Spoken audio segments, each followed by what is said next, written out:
Altoona, the Altoona Police Department, the Blair County District Attorney's Office, the governors of New York and Pennsylvania, the FBI, and of course, the brave members of the public who answered the call when our great commissioner put out the call for their assistance. This was a frightening, well-planned, targeted murder that was intended to cause shock and attention and intimidation. It occurred in one of the most bustling parts of our city, threatening the safety of local residents and tourists alike, commuters and business people just starting out on their day. Let me say a bit more about the charges. They include 1 count of murder in the first degree as a killing in furtherance of terrorism, 2 counts of murder in the second degree, 1 charging that the killing was done as an act of terrorism, and the second pertaining to the fact that the killing was intentional. The maximum penalty possible for murder in the first degree and murder in the second degree as an act of terrorism is life without parole. The maximum penalty for murder in the second degree is 25 years to life. There are additional counts as well. A number of criminal possession of weapon charges, 2 counts in the second degree, 4 counts in the third degree, 1 count in the fourth degree, and a count of criminal possession of a forged instrument in the second degree. Let me tell you a bit about the facts. On November 24th, we allege that the defendant arrived in New York City to murder Brian Thompson. After the defendant arrived in New York City on a bus at Port Authority, he checked into the hostel on the Upper West Side using the name Mark Rosario with a fake New Jersey ID. On the morning of December 4th, the defendant left the hostel, just after 5:30 a.m. and traveled to Midtown. For nearly an hour, we allege the defendant waited in the area near the Hilton Hotel, waiting for Mr. Thompson to appear. From 6:38 a.m. to 6:44 a.m., the defendant stood across from the entrance of the hotel on West 54th Street. When he saw Mr. Thompson, he crossed the street and approached him from behind. We allege he then took out a 9mm 3D printed ghost gun, equipped with a 3D printed suppressor, and shot him once in the back and once in the leg. The defendant then fled northeast on 54th Street and took an e-bike uptown before getting into a taxi that took him to West 178th Street and Amsterdam Avenue. On December 9th, the defendant was spotted at a McDonald's in Altoona, Pennsylvania. The local police were notified, he was arrested, and he was found with a 9mm handgun, a suppressor, 2 ammunition magazines, and the same fake New Jersey ID he used at the hostel. I want to say a word about ghost guns. These weapons are increasingly proliferating throughout New York City and the entire country. Involving technology will only make this problem worse. Last year, over 80 ghost guns and ghost gun parts were recovered in Manhattan alone. The NYPD and the Manhattan DA's office have been leading in the interdiction of these ghost guns. And one thing I want to make clear, they are unserialized, they can be printed out, but as this case tragically makes clear, they are just as deadly as traditional firearms. This will remain a priority for us here in Manhattan. Finally, I know there have been questions about the extradition process. The latest that I can offer you is that the defendant is currently scheduled to appear in court in Pennsylvania on Thursday morning, first for a preliminary hearing on his Pennsylvania charges. Immediately to follow that will be an extradition hearing. We have indications that the defendant may waive that hearing, in which case he'd be brought to New York forthwith. In any event, we have been preparing on parallel paths, and before the hearing, we'll send to the governor of the state of New York the paperwork that would be necessary if he does not waive during that hearing. I now want to turn over to our great commissioner, and when I do so, I wanted to thank her for her partnership, not only on this matter, but on all we do every day together. Thank you.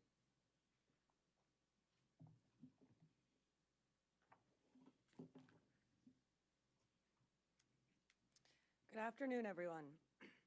The unsealing of today's indictment brings us one step closer to securing justice for Brian Thompson and his family and affirming the primacy of the rule of law in the city of New York. NYPD detectives worked tirelessly to piece this case together, and along the way, the Manhattan DA's office made sure we had every legal tool available to us. Whether quickly providing subpoenas to assist with our evidence collection, or traveling with us to Altoona, Pennsylvania last week after the apprehension, our partnership made this a successful investigation. So I'd like to thank District Attorney Brection and analysis of surveillance video by our detectives, which ultimately produced a clear image of our suspect.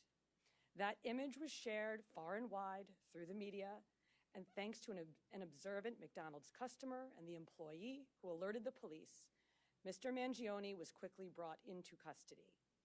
This outcome is why we always emphasize the critical role of the public in our public safety mission. So again, I want to thank everyone who saw something, said something, and did something. That is why we have a suspect in custody today. As DA Bragg said, Luigi Mangione is now formally charged and indicted for murder. And let me be perfectly clear. In the nearly 2 weeks since Mr. Thompson's killing, we have seen a shocking and appease for this cowardly attack. People ghoulishly plastered posters threatening the other CEOs, with an X over Mr. Thompson's picture, as though he was some sort of a sick trophy. And yesterday, the New York Post reported that some extreme activists were circulating a deck of cards with other most wanted CEOs to be targeted for assassination. These are the threats of a lawless, violent mob who would trade in their own vigilantism for the rule of law that protects us all. Let me say this plainly. There is no heroism in what Mangione did. This was a senseless act of violence. It was a cold and calculated crime that stole a life and put New Yorkers at risk. We don't celebrate murders, and we don't lionize the killing of anyone. And any attempt to rationalize this is vile, reckless, and offensive to our deeply held principles of justice.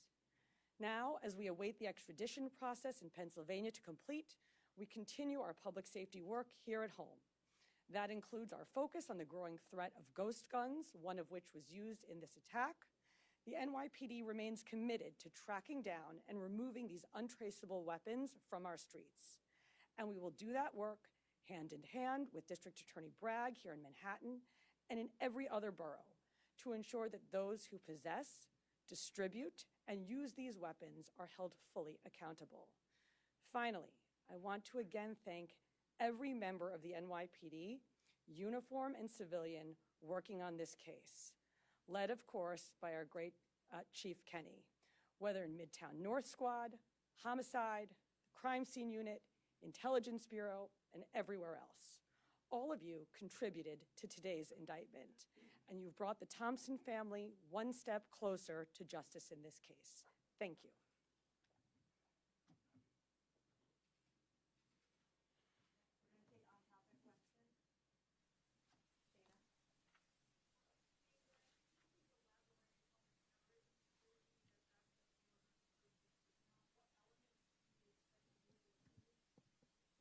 Sure. So, in its most basic terms, this was a killing that is intended to evoke terror. And we've seen that reaction. The statutory elements we can go into, but its most basic term, that's what this is. This was not an ordinary killing, not to suggest that any killing is ordinary, but this was extraordinary, and the New York State Legislature has set out both the paths that we talk about, both the murder one and murder two. And this, we allege, is certainly squarely within those statutes which talk about intending to do exactly what we saw happen here.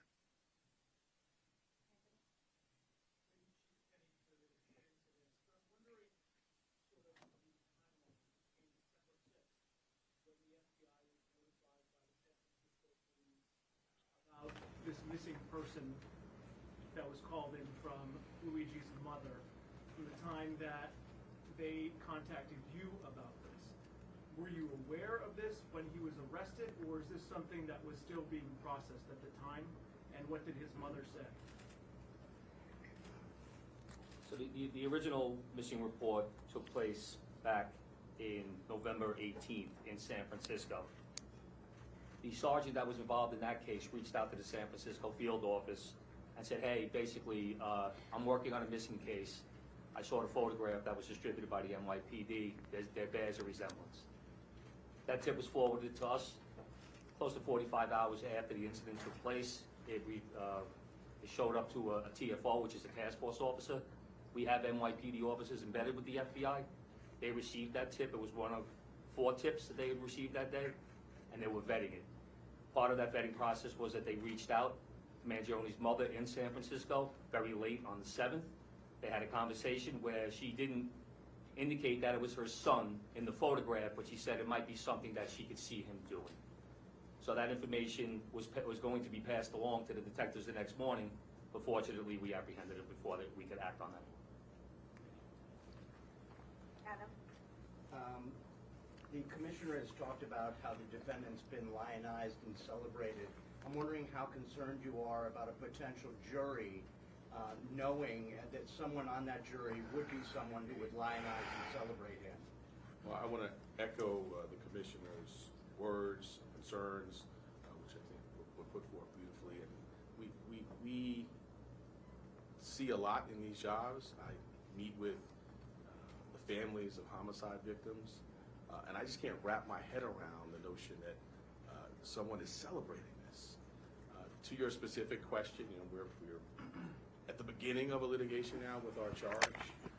We have a phenomenal trial team in place, led by ADA Joel Seidman, who has been in this office for more than 40 years and handled some very challenging matters.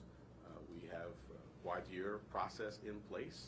I have faith in our jury system to select 12 people who can be fair and impartial, but we'll move forward, and that's something well down the road, but we'll be ready when that time comes. 2 questions, if possible. One will be about Mr. Thompson's family. But the first, I want just maybe to explain more to viewers how you come to the conclusion that this is an act of terrorism. I think that's an important part of this.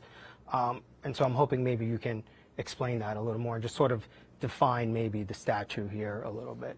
Sure, and my point, the statute talks about attempts to influence or coerce a civilian population.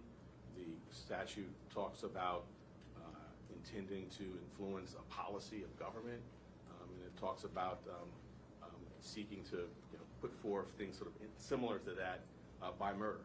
So the statute, the plain language of the statute is clear. Obviously, we've charged it, the grand jury has voted on it, and we intend to go forward and prove it. But I think it does help to take a step back and think about the proof in the case, some of the writings. I'm not going to get into too much of that, but in the actual reaction. In the middle of Midtown, the beginning of a busy day, tourists, commuters, business people, the intent was to sow terror. And then if I could just, on Mr. Thompson's family, sadly, as you say, not a lot of focus has been given to Mr. Thompson or his family. And I'm wondering if the victim services folks or any of the folks in your office have been talking to them and what that's been like, and if there's anything you can say about that. I'm not going to talk about communications with the family other than to say that we have a robust survivor services staff here that is second to none, but I would not talk about communications with any family. I don't think it'd be appropriate. But I appreciate your concern. Well, it's just because, like you're saying, there's been so much focus on the suspect here, and it's quite different than what we normally see. I echo what the commissioner said, and the sentiment of your question, my heart goes out to. This is a significant piece of what we do here, is we center the trauma of survivors and victims and their families. A significant piece of what I do is sit across the table and look people in the eye and It's appropriate if they want to offer a hug, and we have dedicated advocates and counselors and great staff that focuses on that. So I agree completely with you, and I wish that that's where the public's focus was exclusively. That's where it should be. That's where it is here, in addition to obviously the facts and the law and the case. But because of respect for where your question's coming from, I'm not going to get into that. Thank you. For the commissioner, given the celebration of the year here to describe, I'm wondering if the MIT is shifting any of its practices, or even talking to those at this point, or applying in different places than you were before? Yes, absolutely, and we've seen a real increase, sustained increase since December 4th in concern, not just from CEOs, but from corporations broadly. And so going back to the DA's point, the intent to intimidate or coerce a civilian population, which is, of course, at the root of our state terrorism statute, is very much borne out in this reaction. And for good reason. We've had a torrent of online threats. We've had real-world activity that the police commissioner flagged, which is abhorrent, and it causes concern. So we have done a lot to work with corporate security partners with whom we partner on a daily basis in this city. At the city level, flag not just general ambient concerns, but specific threats that they might be receiving that a few weeks ago they might have written off as just noise in the online environment, that they now take seriously. So these are ongoing conversations that we have, and thanks to all the work that we do together every day, we're quite confident that concerns and threats are going to be appropriately directed our way.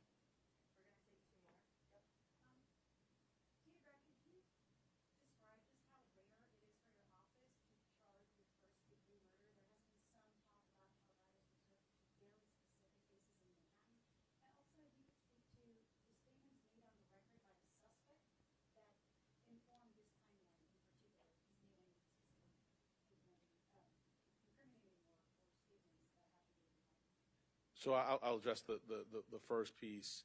The first degree murder statute has a number of subsections. They're sort of clearly delineated, and they are reserved for, the most abhorrent conduct, killing a police officer, serial killing, and the terrorism is one subsection of that. And so I would say, fortunately, that's not happening a lot. Taking a step back, I can't think of another office that is more equipped to handle a terrorism charge. We have a great terrorism unit. We were at the forefront of getting the statute passed.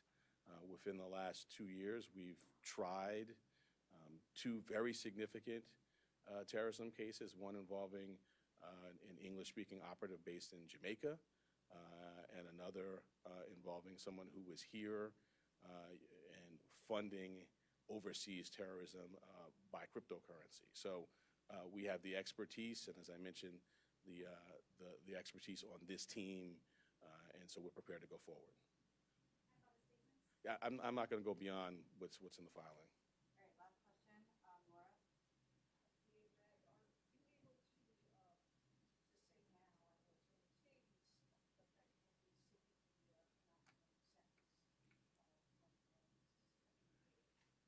So as a matter of practice, I don't talk about sentencing outside of court as a first matter, and certainly not at the initial stages of a matter. But I think you can tell the seriousness with which we take this matter by the way in which it's charged. The murder in the second degree actually has a mandatory life without parole sentence, no discretion for the judge at all. So that's the maximum there. But I'm not going to go beyond that. We will first get the defendant to New York. We will have him arraigned. We will be before our judge. We will engage in pretrial litigation. If there's a trial, we're ably equipped to do that. And then we will proceed to sentencing, at which point we'll make our arguments in court. Thank you all so much. I was taking your book.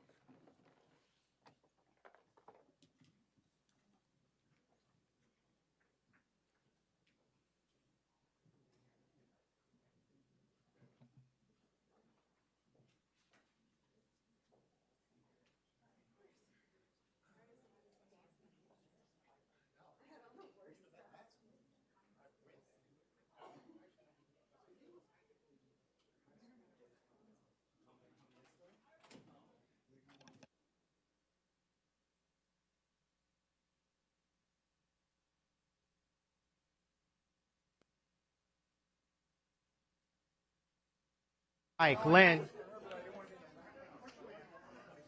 You got me? Okay, okay. Yep, I can hear the show.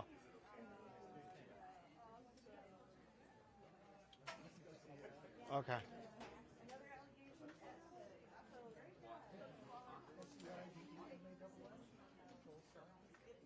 Okay. Okay.